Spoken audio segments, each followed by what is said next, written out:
Welcome to KR kitchen. இன்னைக்கு நம்ம kitchen என்ன ரெசிபி பார்க்க போறோம்? நல்ல ஒரு அருமையான அரிசி உப்புமா தான் எப்படி செய்யறதுன்னு பார்க்க போறோம். ரொம்ப ஈஸியா செய்யலாம், டக்குன்னு. அதே சமயம் டேஸ்ட் ரொம்ப நல்லா இருக்கும். ஆனா அரிசி உப்புமா பாத்தீங்கன்னா சில பேருக்கு பிடிக்கவே பிடிக்காது, உப்புமாவா அப்படின்னு ஓடி போயிடுவாங்க. ஆனா கொஞ்ச நாள்ல இதுவே நம்ம டேஸ்டா செஞ்சு கொடுத்தோம் அப்படின்னாக்கா விரும்பி கேட்டு வாங்கி சாப்பிடுவாங்க. வாங்க இந்த அரிசி உப்புமாவை எப்படி டேஸ்டா செய்யறதுங்கிறத நம்ம வீடியோக்குள்ள போய் பார்ப்போம். அதுக்கு முன்னாடி நம்ம சேனலை இப்பதான் ஃபர்ஸ்ட் டைம் பாக்குறீங்கன்னா சப்ஸ்கிரைப் பண்ணி வச்சுக்கோங்க. கூடவே பெல் சிம்பல் பிரஸ் பண்ணி ஆல்ங்கிற ஆப்ஷனையும் பிரஸ் பண்ணி வச்சுக்கோங்க. அப்பதான் நான் போற வீடியோஸ் எல்லாம் உங்களுக்கு தொடர்ந்து நோட்டிபிகேஷன்ல உடனே கிடைச்சிட்டு இருக்கும். இப்ப வாங்க இந்த அரிசி உப்புமா எப்படி செய்யறதுன்னு பார்த்துடலாம்.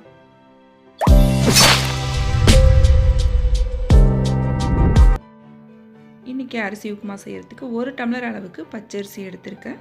இதை நல்லா ஒரு 2லேருந்து 3 தடவை கழுவி எடுத்துட்டு வந்துருவோம். கழுவி எடுத்துட்டு நல்லா இது போல் வடிகட்டி எடுத்துக்கங்க, தண்ணிலாம் இருக்கக்கூடாது. இந்த அரிசியை ஊற வைக்கலாம் தேவையில்லை, கழுவி மட்டும் எடுத்துகிட்டு வந்தோம்னா போதும். கழுவி எடுத்துகிட்டு வந்த அரிசியை நல்லா தண்ணிலாம் வடிச்சிட்டு இது போல் ஒரு காட்டன் கிளாத்தில் ஒரு 10 நிமிஷத்துக்கு காய வச்சுக்கோங்க. அதில் உள்ள ஈரம்லாம் போகணும்.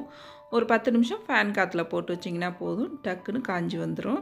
இப்போ இது ஒரு 10 நிமிஷத்துக்கு காஞ்சிக்கிட்டு இருக்கட்டும். இப்போ பாருங்கள், அரிசி நல்லா காஞ்சிருச்சு, நல்லா உதிரி உதிரியாக இருக்குது பாருங்கள். இந்த அளவுக்கு நல்லா காய வச்சு எடுத்துக்கோங்க. ஒரு 10 நிமிஷம் போதும் இது காய வைக்கிறதுக்கு. இப்போ இதை நம்ம மிக்ஸி ஜாரில் சேர்த்து அரைச்சிக்கணும். அதுக்கு முன்னாடி மிக்ஸி ஜாரில் ஒரு 2 டேபிள் ஸ்பூன் அளவுக்கு துவரம்பருப்பு எடுத்துக்கோங்க. இதிலே ஒரு 1/2 டீஸ்பூன் ஜீரகம், 1/2 டீஸ்பூன் மிளகு. ரொம்ப கம்மியான அளவு சேர்த்துக்குங்க, அதிகமாக சேர்த்துடக்கூடாது. அதிகமாக சேர்த்தோம்னா நமக்கு மிளகு ஜீரக வாடகை தான் வரும். அதனால் கம்மியாக ஒரு 1/2 டீஸ்பூன் சேர்த்தோம்னா போதும். இது போல் 1-2மாக பொடிச்சு எடுத்து வச்சுக்கோங்க ஒரு கிண்ணத்தில். திரும்பவும் அதே மிக்ஸி ஜாரில் நம்ம இந்த அரிசியை சேர்த்து நல்லா பல்ஸில் ஒரு 2 தடவை 3 தடவை ரிவர்ஸில் சுற்றுனீங்கன்னா போதும், நல்லா 1-2மாக உடப்பட்டு வந்துடும். ரொம்ப சுற்றிடாதீங்க. இப்போ பாருங்கள், நல்லா பெரிய ரவை மாதிரி நல்லா பெருசு பெருசாக இந்த அளவுக்கு உடச்சி எடுத்துக்கணும். 1-2மா அரிசி நல்லா உடஞ்சி வந்துடும். இதை வேணுன்னா நீங்கள் சலிச்சு கூட எடுத்துக்கலாம். நான் இன்றைக்கி அப்படியே தான் செய்ய போகிறேன். இன்னொன்று, இந்த உப்புமா தேங்காய் எண்ணெயில் செஞ்சோம்னா டேஸ்ட்டு ரொம்பவே சூப்பராக இருக்கும். நான் 2 டேபிள் ஸ்பூன் அளவுக்கு தேங்காய் எண்ணெய் தான் சேர்த்துருக்கேன். அதில் 1 டீஸ்பூன் உளுந்து, 1 டீஸ்பூன் கடலைப்பருப்பு, 1/2 டீஸ்பூன் கடுகு சேர்த்து நல்லா எல்லாம் பொரிஞ்சு செவந்து வரட்டும். இதில் தேவைன்னா நீங்கள் முந்திரி பருப்பு, வேர்க்கடலை கூட சேர்த்துக்கலாம். ஒரு வரமிளகாய் உடச்சிட்டு சேர்த்துருக்கேன், ஒரு கொத்து கருவேப்பிலை, கொஞ்சமாக பெருங்காயத்தூள். நல்லா எல்லாம் பொரிஞ்சு செவந்து வந்ததுக்கப்புறம் இதில் ஒரு பெரிய வெங்காயம், ஒரு சின்ன துண்டு இஞ்சி, ஒரு பச்சை மிளகாய் நறுக்கி வச்சுருக்கேன், அதையும் சேர்த்து நல்லா வதக்கி எடுத்துக்கிறேன். இப்போ வெங்காயம் நல்லா ஒரு பொன்னிறமாக வந்தால் போதும், ரொம்ப செவரெல்லாம் வேண்டியில, இந்த அளவு வதங்கினுச்சுன்னா போதும்.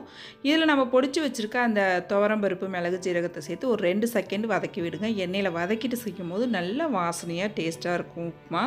இப்போ ஒரு 2 செகண்ட் நல்லா வதக்கினதுக்கு அப்புறம் இதில் நம்ம தண்ணி சேர்த்துக்குவோம். அடுப்பு தீயை குறைச்சி வச்சு ஃப்ரை பண்ணுங்கள், இல்லைன்னா டக்குன்னு அது ஜீரகம்லாம் கரிஞ்சிடும். பவுட்ரு பண்ணிட்டு இருக்கிறதுனால சும்மா ஒரு 2 செகண்ட், ரொம்ப நாளையெல்லாம் வதக்கணும்னு அவசியம் இல்லை. இப்போ இந்த டம்ளரால் 1 டம்ளர் எடுத்திருக்கேன். இதுக்கு 3 டம்ளர் அளவு தண்ணி சேர்த்துக்குவோம். நான் தண்ணி அளந்து வச்சுருக்கேன், அதை இதில் சேர்த்துக்கிறேன். 3 டம்ளர் தண்ணி கரெக்டான அளவாக இருக்கும், அதுக்கு மேலே நீங்கள் சேர்க்க வேண்டாம். இப்போ தண்ணியை நல்லா கலந்து விட்டுருங்க. இதில் 1 டீஸ்பூன் அளவுக்கு உப்பு சேர்த்துக்கிறேன். இது கூடவே நல்லா ஒரு கைப்பிடி அளவுக்கு தேங்காய் துருவல் சேர்த்துங்க. தேங்காய் துருவல் அதிகமாக சேர்த்திங்கன்னா உப்புமா இன்னுமே டேஸ்ட்டு சூப்பராக இருக்கும். நல்லா இது இப்போ ஒரு கொதி வரட்டும், நல்லா கலந்து விட்டு உப்பு காரம்லாம் கரெக்டாக இருக்கான்னு பார்த்துக்குங்க. தேவைன்னா நீங்கள் கொஞ்சம் உப்பு சேர்த்துக்கலாம். இப்போ நல்லா கொதி வந்ததுக்கப்புறம் நம்ம உடச்சி வச்சுருக்க அந்த அரிசி குருணையை இதில் கொஞ்சம் கொஞ்சமாக சேர்த்து கலரிக்குங்க. அடுப்பை ஸ்லோ ஃப்ளேம்லேயே வச்சுக்குங்க. நல்லா போட்டோன்னே பாருங்கள், கொஞ்சம் லைட்டாக திக்காகி வர மாதிரி இருக்குது. இப்போ என்ன செய்யணும், நல்லா ஒத்தாப்பில் கலந்து விட்டு ஒரு மூடி போட்டு நல்லா ஒரு 10 நிமிஷத்துக்கு ஸ்லோ ஃப்ளேம்லேயே ரொம்ப வேக வைக்கணும். அப்போ தான் அரிசி நல்லா வெந்து வரும் நமக்கு. இப்போ ஒரு மூடி போட்டு இது வேகட்டும். இப்போ பாருங்கள், நல்லா வெந்து வந்துருச்சு. இடையில ஒரு 2 தடவை கலந்து விட்டுட்டேன், அதே போல் நீங்களும் கலந்து விட்டுக்குங்க அப்பப்போ எடுத்து. உப்புமா பாருங்கள் நல்லா வெந்து வந்துருச்சு. நல்லா ஒத்தாப்பில் எல்லாத்தையும் கிளறி விட்டு இன்னொரு 5 நிமிஷத்துக்கு அப்படியே தம்மில் மூடி போடாமல் ஒரு 5 நிமிஷத்துக்கு அப்படியே வச்சுருங்க. இப்படி வைக்கும் போது பார்த்தீங்கன்னா நல்லா அடியில் அடி பிடிச்சி வரும். அது நம்ம லாஸ்ட்டாக சுரண்டி சாப்பிடும் போது இன்னுமே டேஸ்ட்டு சூப்பராக இருக்கும், நல்லா முறுமுறுப்பாக இருக்கும். நல்லா இதை இன்னொரு 5 நிமிஷத்துக்கு இது போலயே வச்சுக்கிறேன். அடியிலலாம் இருக்குது பாருங்கள், இது நல்லா வறண்டி சாப்பிடும் போது நல்லாயிருக்கும். நல்லா ஒரு 5 நிமிஷத்துக்கு அப்புறம் பார்த்தீங்கன்னா நல்லா வெந்து அதில் இருக்கிற கொஞ்சம் தண்ணி நல்லா ட்ரை ஆகி வந்துடும். இப்போ ரெடி ஆகிடுச்சு. அடுப்பை ஆஃப் பண்ணிக்கிறேன். இப்போ பாருங்கள் நம்மளோட அரிசி உப்புமா ரொம்ப சூப்பராக ரெடி ஆகிடுச்சுங்க.